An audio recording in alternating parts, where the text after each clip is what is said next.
Bab 3. Malunya wanita. Santri-santri dan jamaah ibu-ibu yang mengetahui kedatangan Gus Hanan menggantikan Yai mengisi kajian, tiba-tiba memandang ke arahku dan bersorak ria. Gus Hanan berjalan dengan begitu gagah, mengenakan bolang di kepala, sorban menutup dua bahunya, juga dua kitab tebal di tangannya. Melihatnya berpenampilan seperti itu membuatku semakin tidak mampu menguasai diri. Tidak heran jika ada yang jatuh sakit karena patah hati begitu mendengar kabar lamaran Gus Hanan pada wanita lain. Asik, ayangnya Aisyah yang mengisi pengajian. Cie Aisyah, asik yang diapelin. Duh, aku benar-benar syok, salah tingkah, canggung, malu tapi mau semua jadi satu. Aisyah, kenapa wajah anti merah seperti udang rebus? Anti sakit, ledek Zulfa yang duduk di sebelah. Ya Allah, bagaimana ini? Langkah laki-laki yang berhasil membuatku melayang-layang di setiap tempat di pelosok ponpes putri ini berjalan semakin dekat ke arah mimbar yang tepat berada di depanku. Apa aku pura-pura pingsan saja ya, biar ukti-ukti di mushola ini membawa ke UKS sehingga terhindar dari Gus Hanan, tentu akan aman di sana. Ku pegangi dada, jantungku berdetak semakin tidak beraturan, untunglah belum copot dari tempatnya. Aku menarik napas berkali-kali agar tidak gugup, namun sia-sia. Malah semakin gugup. Ya Allah, dia sudah masuk dari pintu sebelah tempat imam. Apakah aku akan pingsan?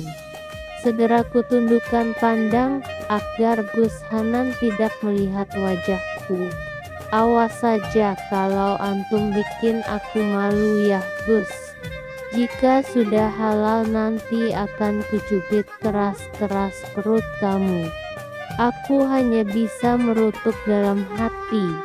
Aisyah, Gus melihat ke arahmu, bisik Zulfa.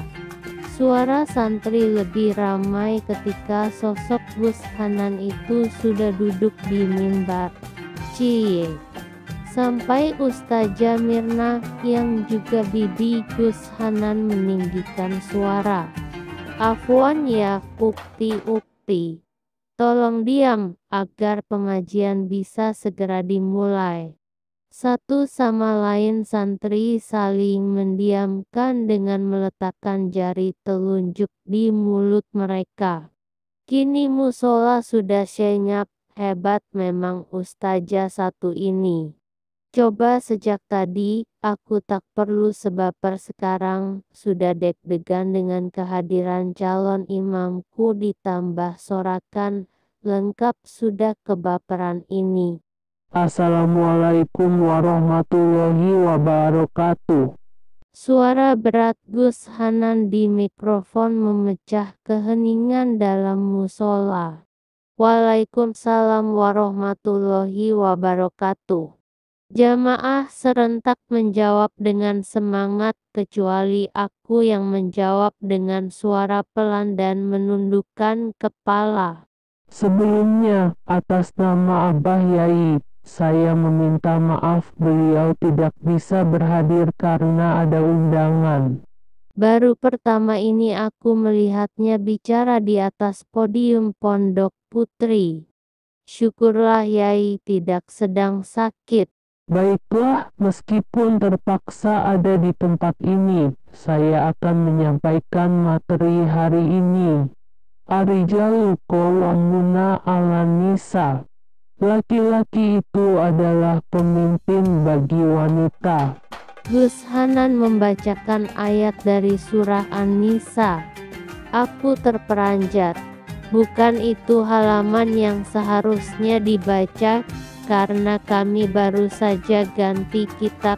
Jadi Yai baru menjelaskan hingga Al-Baqarah 2 ayat terakhir tentang iman kepada apa yang dibawa Rasul dan Allah tidak akan membebani kepada hambanya di luar batas kemampuan.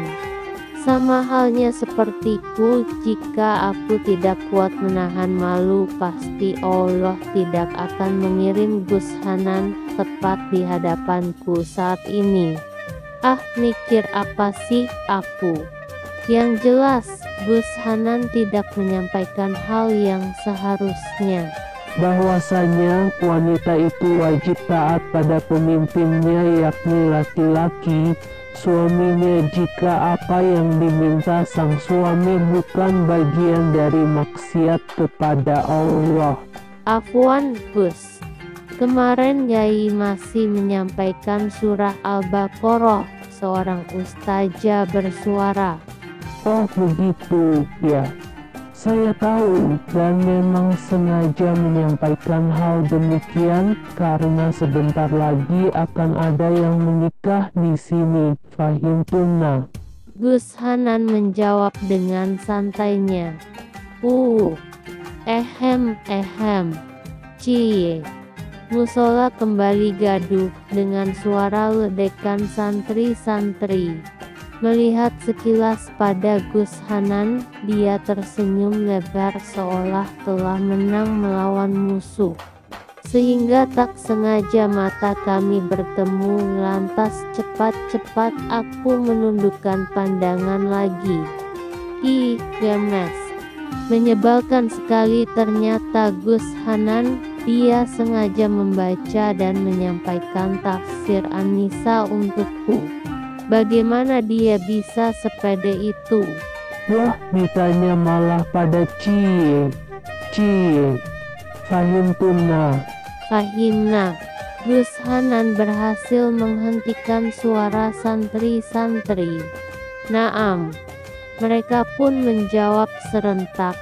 Gus Hanan terus bicara menyampaikan materi, sedang aku di sini masih menunduk, tidak berani mengangkat kepala karena malu. Baiklah, untuk penutup saya mau memberikan sebuah nasihat. Besok-besok kalau mengaji jangan menundukkan kepala sepanjang pengajian berlangsung, supaya ustadz yang mengisi di depan tidak mengira kalian sedang tidur cantik di majelis. Lagi-lagi Gus Hanan menyindirku. Sebelum menutup pengajian, aku sudah tidak punya wajah lagi, hanya bisa memainkan ballpoint di atas buku catatan kecil yang kuletakkan di atas kitab. Mataku membulat melihat tulisan di sana. Tanpa sadar aku menulis nama Gus Hanan. Menyadari hal tersebut, segera ku masukkan buku itu ke dalam kitab.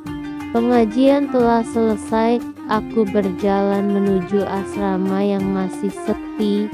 Saat hendak masuk ke dalam asrama Hadijah, langkahku terhenti di depan pintu. Iya Bu, bisakah aku aja yang nikah sama Gus Hanan? Nisa bicara dengan seseorang di telepon. Mataku melebar, bukankah tidak diperbolehkan membawa ponsel ke pondok? Lalu apa yang dia bicarakan tadi? Apa Nisa mau merebut Gus Hanan dariku?